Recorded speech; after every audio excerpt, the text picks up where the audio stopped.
சிலதான நாங்க எடுத்துன்னு வரக்கூடாதுன்னு எங்க மனசுல வந்துருச்சுங்க. இது குலத்தொழில இல்ல, விஸ்வகர்மான்றதுக்கு வர்ணனை நாங்க முதல்ல கொடுத்துட்டோம். யாரா இருந்தாலும் அவங்க கையில ஒரு உளியோ சுத்தியோ ஒரு சின்ன ஒரு வெப்பனோ வச்சுட்டு அவங்க வேலை பண்றாங்கன்னா அவங்க விஸ்வகர்மா. இது ஜாதியோட கனெக்ஷனே இல்ல.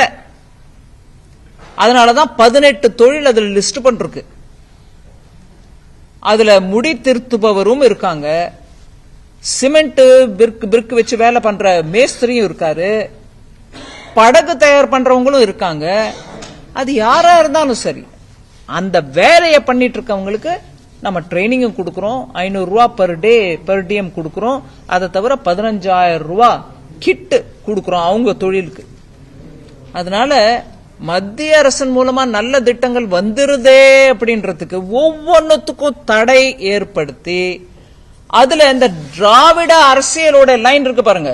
குலத்தொழிலுக்கு எகேன்ஸ்ட் நாங்க, ஜாதிக்கு எகேன்ஸ்ட் நாங்க, ஹிந்திக்கு எகேன்ஸ்ட் நாங்க.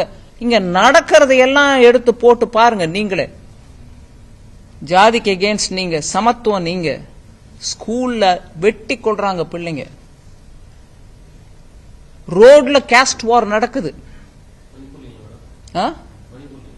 நான் மணிப்பூரை பத்தி உங்களுக்கு பதில் கொடுக்கறேங்க. நாங்க பாஞ்சு ஓடுறோங்க ஆளுங்க இல்ல. நீங்க குதர்க்கமா நடுவுல நான் பதில் சொல்லும் போது கேள்வி கேட்காதீங்க.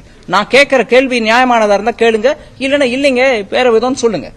நடுவுல கேட்கறதுனால நான் ஓடிட மாட்டேன். மணிப்பூருக்கும் பதில் கொடுக்கறேன். சோ இங்க ஜாதி கலவரம், குடி தண்ணி இல்ல மலத்தை கலந்த ஸ்டேட் இந்த ஸ்டேட்ல. இதுக்கு ஆக்ஷன் எடுத்திருக்காங்களா? சமத்துவம் பேசுறீங்களா? ஹிந்தி வேண்டாம் வேண்டாம் வேண்டாம் சொல்லி எங்களை மாதிரி ஆளுங்கள்லாம் இன்னைக்கும் ஹிந்தி பேசுறதுக்கு திணறோம். ஏன்னா இங்க போட்டு அடிச்சு அடியில ஆனாலும் பேசுறோம். நான் ஹிந்தி பேசிதான் ஆகணும்னு சொல்லல. இன்னைக்கும் எனக்கு என் தமிழ் பற்று இருக்கு. எனக்கு இன்னைக்கும் என்னோட புறநானூறோ திருக்குறளோ நான் இன்னைக்கும் படிக்கிறேன். அதனால ஊருக்கு உபதேசம் பண்ணிக்கிட்டு நல்ல திட்டங்கள் பாமர மக்களுக்கு ஏழைக்கு போகக்கூடிய திட்டம் வந்துச்சுன்னா ஐயோ வந்துடுச்சுன்னா மத்திய அரசுக்கு நல்ல பேர் வந்துடும். நம்ம பண்ணக்கூடாது. இது ஜாதி, இது சமத்துவம், இது ஹிந்தி, இது இன்னொன்னு, இது ஆரிய ஆதிக்கம் அப்படின்னு சொல்லிட்டு பொழப்ப ஓட்டுறதுதான் இங்க ஓட்டமா இருக்கு. ஆனா கேந்திரிய வித்யாலயா அட்மிஷனுக்கு ஒவ்வொரு எம்பியும் வந்து கேட்டாங்க என்கிட்ட. என் தொகுதி மக்கள் கேக்குறாங்க, கொஞ்சம் கொடுங்க. ஏங்க ஐயோ நீங்களா, நீங்க அந்த கட்சியை சேர்ந்தவர் இல்ல, ஹிந்தி ஸ்கூலு கேந்திரிய வித்யாலயா என்கிட்ட ஏன் கேக்குறீங்கன்னு கேட்டிருக்கேன். முகம் மீத கேட்டிருக்கேன். இல்லைங்க எங்க தொகுதி மக்கள் கேக்குறாங்க. அப்போ தொகுதி மக்களுக்கு மாத்திரம் கேவி குவாய்ட்டா நீ வாங்கிட்டு போயிடுவ.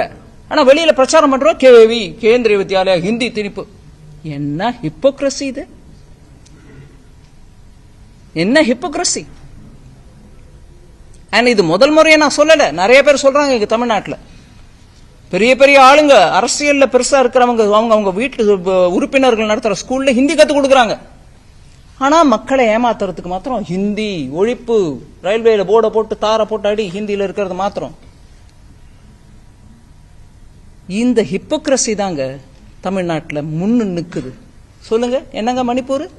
நான் கேக்குறேன், நார்த் ஈஸ்ட்ல இப்ப இல்ல 2018 அப்புறம் 14 அப்புறம் இல்ல, இதுக்கு முன்னாடி எத்தனை முறை கலவரம் நடந்திருக்கு.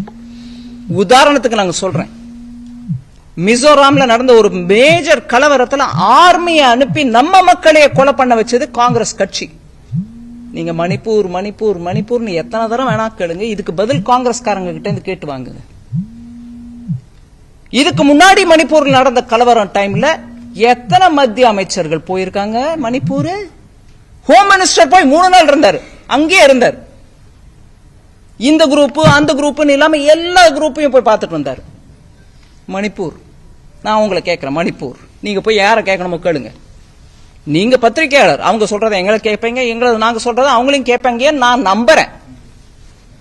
போய் தயவு பண்ணி அவளுங்க கேளுங்க. ஏங்க மிசோராம்ல நம்ம மக்களையே போய் அடிக்கிறதுக்கு ஆர்மி அனுப்பினீங்களா? அது எந்த விதத்துல ஜனநாயகம்? இருங்க, நீங்க உடனே தடுக்கல பாஞ்சா பாய்க்கு பாய்க்கிற கதை என்கிட்ட விடாதீங்க. தயவு பண்ணி இருங்க, ஒரு நிமிஷம் முழுமையா கேட்டுட்டு அப்புறம் பேசுங்க. ஹோம் மினிஸ்டர் போய் 3 நாள் இருந்தாருன்னு நான் சொல்றேன், பவர்ல இருக்கிறவங்க தான். ஆனா இந்த கேள்வி குதர்க்கமா கேட்கறவங்க, உங்களை சொல்ல நான் கேட்கறவங்க, அவங்களை நீங்களும் திருப்பி கேட்கணும்.